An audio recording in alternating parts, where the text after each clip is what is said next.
A year after protesters massed in the streets of Los Angeles chanting, "Defund the police" and "Abolish the LAPD." The Los Angeles Police Department is a changed organization, but hardly in the ways its critics wanted.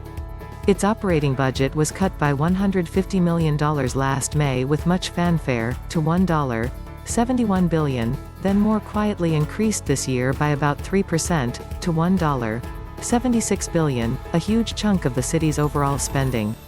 Still, the protests, and the year of economic upheaval they occurred in, have forced major changes within the department, its daily operations and the way city officials see its role in public safety.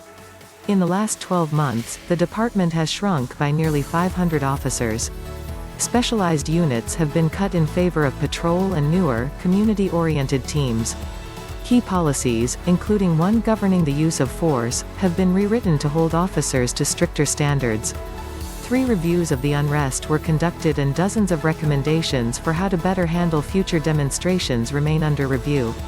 In a nod to protesters' demand that police take a step back, officers have stopped responding to minor traffic collisions, and police officials are looking for ways to hand off calls involving addiction, homelessness and mental illness.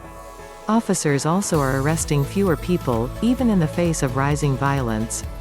Violent crime is up 5.8% over last year, largely due to increases in homicides and shootings, while violent crime arrests are down 5%. Other crime, including most property crime, is down, as are robberies and rapes. Arrests overall are down nearly 10%. A year after the George Floyd protests, the LAPD is in the midst of transition, with few fully satisfied with the current state of affairs. Police boosters suggest the city would be better served if all the scrutiny placed on cops in the past year was redirected toward criminals. They say police funding should be increased given the surges in gunfire and killings, not reduced.